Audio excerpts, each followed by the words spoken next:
Olha, a história de Ricardo Ferlimas é daquelas que se a gente visse no filme ia achar que é exagero.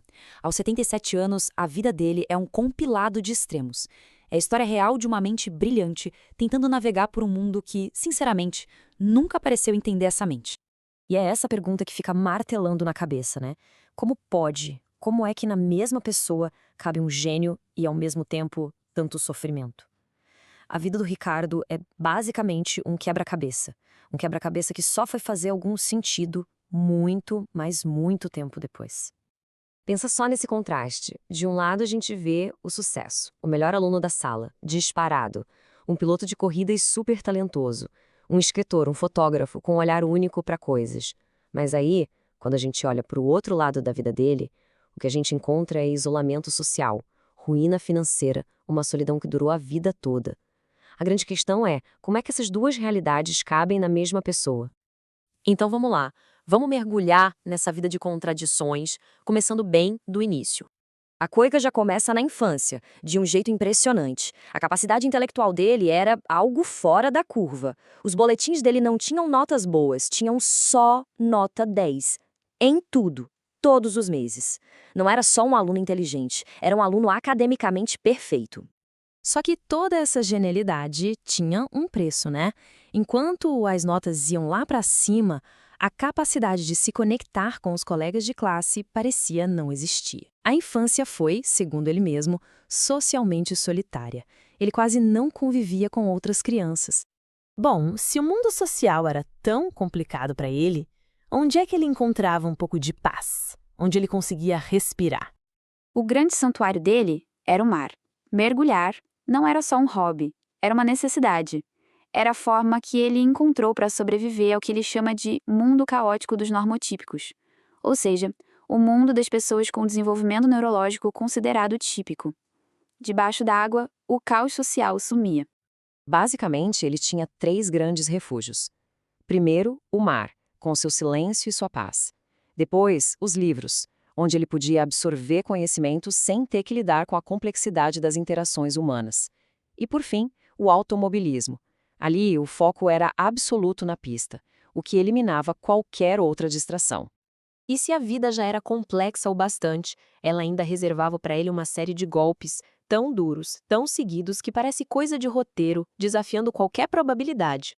Foi uma avalanche de tragédias em um período muito curto.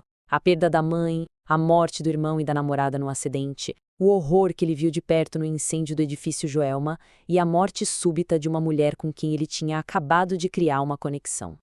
Era como se a vida estivesse testando todos os limites dele, da forma mais cruel possível. No caso do Joelma, nossa, ele era um jovem repórter e cobriu o incêndio.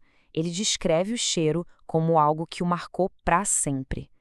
Uma experiência tão brutal, tão visceral, que ele simplesmente largou o emprego no jornal depois daquilo. O nível de sofrimento era tão absurdo que anos mais tarde, olha que curioso, ele consultou uma inteligência artificial sobre a vida dele. E a resposta da máquina foi basicamente que a sequência de perdas que ele viveu era uma anomalia estatística, algo praticamente impossível de acontecer. Ok, então, como é que ele tentava navegar nesse mundo social que para ele era um código indecifrável?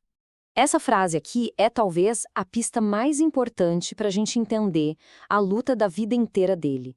A comunicação que não é falada, sabe, as expressões, os gestos, as nuances sociais que a maioria das pessoas pega no ar, para ele era como uma língua estrangeira que ninguém nunca traduziu. E a tentativa dele de resolver esse zonamento foi puramente lógica. Ele observou, analisou e concluiu: os alunos bagunceiros, do fundão, são os populares.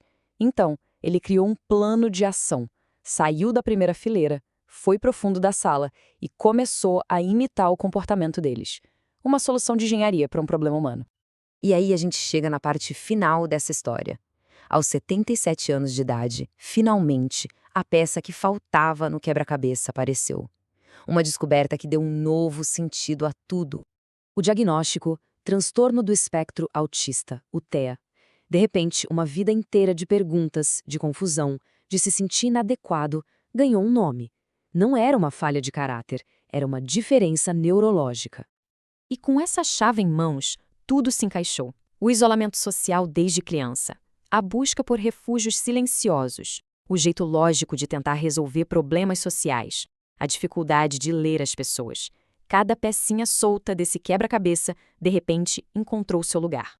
Imagina o poder disso, viver 77 anos de experiências, de dor, de incompreensão, sentindo que tinha algo de errado, e finalmente recebeu um manual de instruções que explica o porquê. A vida dele não mudou, mas a compreensão que ele tinha dela, essa mudou para sempre. E a história do Ricardo deixa uma pergunta final, que vai além do autismo, é sobre autoconhecimento. Quantas pessoas vivem por aí se sentindo deslocadas, sem ter aquele diagnóstico, aquela palavra, aquele conceito que poderia finalmente explicar tudo?